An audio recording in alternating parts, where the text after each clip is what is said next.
Ya, biarlah kita mau terus setia mencari Tuhan, mencari firman-Nya, mencari kehendak-Nya buat kita, ya, tanpa mengenal lelah, ya. Mari kita buka bersama Pengkhotbah pasal yang ketiga. Saya akan bacakan ayat yang ke-11. Pengkhotbah pasal yang ketiga ayat yang ke-11, ya. Ia membuat segala sesuatu indah pada waktunya, bahkan ia memberikan kekekalan dalam hati mereka. Tetapi manusia tidak dapat menyelami pekerjaan yang dilakukan Allah dari awal sampai akhir. Aku tahu bahwa untuk mereka tidak ada yang lebih baik daripada bersuka-suka dan menikmati kesenangan di dalam hidup mereka. Dan bahwa setiap orang dapat makan, minum, dan menikmati kesenangan dalam segala jerih payahnya, itu juga adalah pemberian Allah. Saudara yang terkasih, firman ini berkata bahwa Tuhan membuat segala sesuatu itu indah pada waktunya. Seringkali banyak orang mengutip ayat ini yang di bagian A, kita pakai buat status, kita pakai untuk menghibur diri sendiri, ya, bahwa Tuhan membuat segala sesuatu itu indah pada waktunya. Ya, mungkin karena kita punya pengharapan akan satu mimpi, atau kita punya harapan akan sesuatu yang akan terwujud ke depan. Lalu kita mengimani ayat ini, kita tulis atau kita perkatakan, aku percaya Tuhan, Engkau membuat segala sesuatu itu indah pada waktunya. Iya, memang benar. Tapi jangan lupa saudara, kita baca ayat ini secara utuh supaya kita tidak kehilangan makna. Baca Alkitab jangan setengah-setengah supaya kita tidak mudah dibodohi hari-hari ini. Baca Alkitab itu baca ya satu ayat ya, kalau bisa malah satu perikop supaya saudara mengerti. Lebih luas lagi perikop sebelumnya dan perikop sesudahnya. Ya, tapi saya mau ambil ayat yang ke-11 dulu. Saya katakan, Tuhan membuat segala sesuatu indah pada waktunya, bahkan ia memberikan kekekalan dalam hati mereka, tetapi manusia tidak dapat menyelami pekerjaan yang dilakukan Allah dari awal sampai akhir. Ya, seringkali ayat ini dipakai ketika kita menanti sesuatu. Ya, ada sebuah pengharapan bahwa Tuhan akan buat segala sesuatu indah pada waktunya. Ya, saya mendengar kesaksian kemarin ketika saya membawakan pelayanan di Zoom. Ada seorang bapak yang bersaksi bahwa sebelum pandemi dia akan berangkat ke China untuk memulai satu bisnis di sana.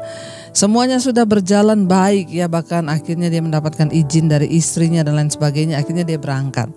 Ketika berangkat ke China, maka datanglah pandemi saudara. Ya, ada virus corona. Mereka berpikir paling 1-2 bulan lah virus ini. Ternyata ya, virus ini sampai hari ini belum selesai. Lalu apa yang mereka rencanakan? Buyar di tengah jalan.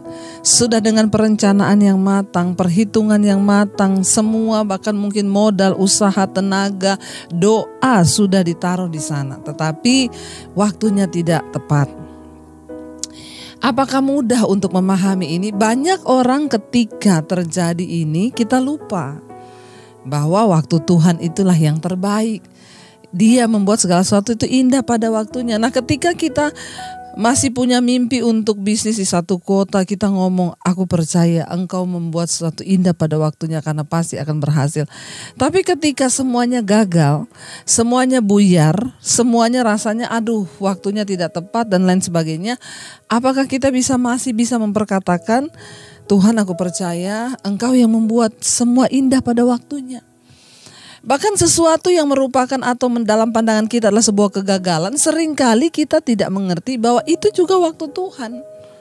Tuhan mencegah kita pada waktu itu untuk melangkah lebih jauh lagi. Ya, tetapi manusia, ayat ini berkata, tidak dapat menyelami ya pekerjaan Allah itu dari awal sampai akhir. Ya. Tetapi dikatakan manusia tidak dapat menyelami pekerjaan yang dilakukan oleh Allah dari awal sampai akhir. Nah, saudara, waktu itu kan ada awalnya, ada akhirnya.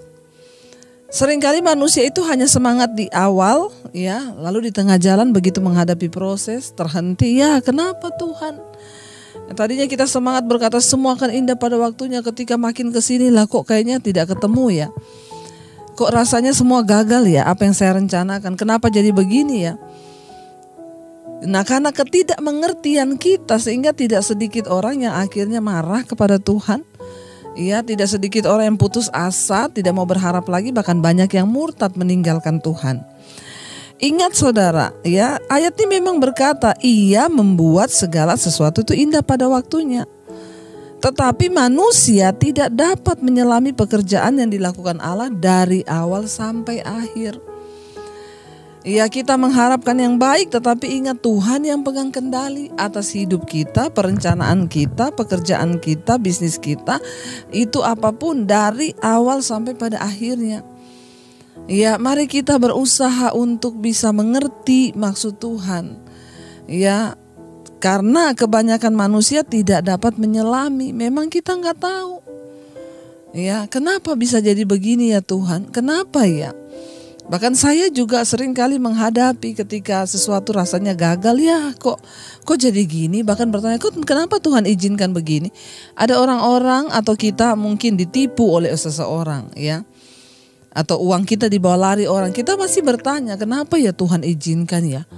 Kenapa ya? Tapi awalnya kan kita berharap di situ kita untung, kita mujur. Nah, tapi ketika di tengah jalan terjadi kerugian, maka manusia bertanya, kenapa ya Tuhan Engkau izinkan ini ya? Kenapa begitu? Kenapa begini? Ingat, ya, firman Tuhan berkata ada waktu untuk untung, ada waktu untuk membiarkan rugi.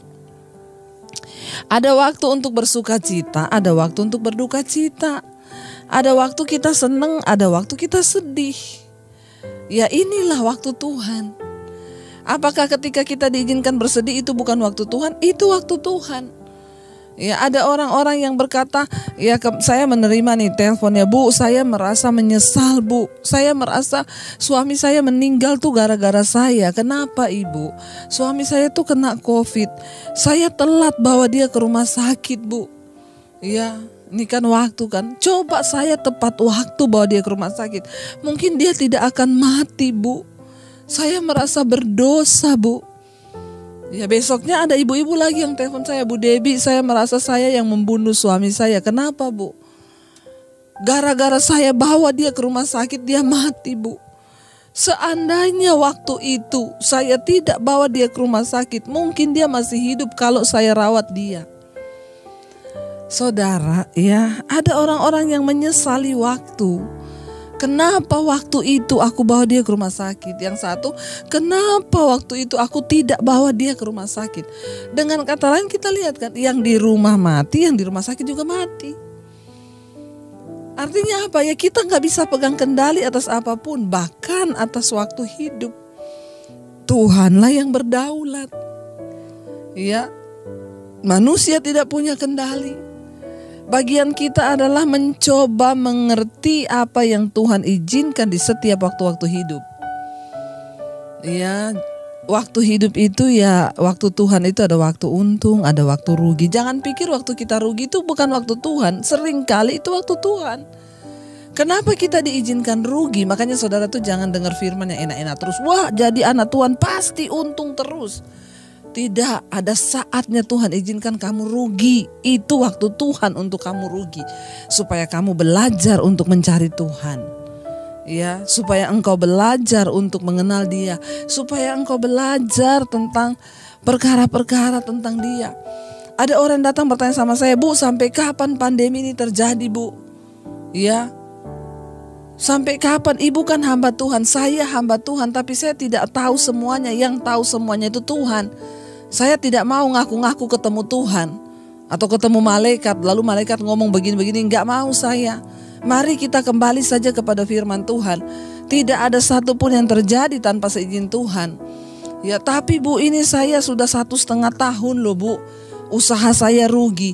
Saya tanya, sudah berapa tahun untung, Pak? Ya, saya usaha sudah 20 tahun, Bu, untung terus. Ini pandemi 1,5 tahun enggak kerja, enggak ada duit. Ya kan, syukuri dong yang 20 tahun lalu. Ada waktu-waktu Tuhan buat, dan kita bisa buat apa? Kita gak bisa buat apa-apa. Alkitab bilang manusia tidak bisa menyelami apa yang dilakukan oleh Tuhan dari awal sampai akhir. Bagian kita menerima setiap keadaan, mengucap syukur, berjaga-jaga di dalamnya supaya kita kedapatan tidak bercacat celah. Hari-hari ini dengar baik saudara, saya tidak menganjurkan saudara untuk bersembunyi. Saudara tidak perlu takut mati. Kita tidak boleh mencobai Tuhan juga keluar tanpa masker. Kita harus jaga tetap protokol kesehatan. Tapi saudara tidak perlu takut. Ya, kalau waktunya mati ya sudah, berarti itu keuntungan. Tapi kalau belum waktunya ya tidak ada yang bisa mencabut nyawa saudara. Biar saudara mau lari ke Sulawesi, kemana-kemana, itu tetap Tuhan yang pegang kendali. Bagian kita ini berjaga-jaga. Apakah waktu mati itu sial? Waktu mati kita pun itu untung, kata Alkitab. Mati itu pun anugerah. Karena banyak orang udah pengen mati sekarang waktunya, tapi belum dikasih mati. Inilah kehidupan. Mari kita mencoba mengerti kebenaran yang benar. Ya, Tuhan membuat segala sesuatu indah pada waktunya. Ya, suamimu meninggal bulan yang lalu, itulah waktu Tuhan yang terindah bagi suamimu. Kita harus percaya dengan iman. Yang penting kita terus hidup dalam kekudusan. Ya. Ayat 12 berkata, aku tahu bahwa untuk mereka tidak ada yang lebih baik daripada bersuka dan menikmati kesenangan dalam hidup mereka. Lalu karena kita nggak tahu segala sesuatu yang akan terjadi, harus ngapain kita? Nikmati hidupmu hari ini. Bersuka cita dengan hidupmu hari ini, kata firman Tuhan. Nikmati keluargamu, nikmati apa yang kau bisa nikmati, bersenang-senanglah. Ya, ayat yang ke-13, dan bahwa tiap orang dapat makan dan minum, menikmati kesenangan dalam jerih payah, itu juga adalah pemberian Allah. Tapi jangan lupa, maaf, tidak semua orang diberi karunia untuk menikmati hidup. Bahkan untuk bisa menikmati hidup, jerih payah kita itu juga anugerah Tuhan. Saya tidak bicara soal kaya atau miskin. Karena banyak orang kaya juga tidak bisa menikmati hari-hari ini.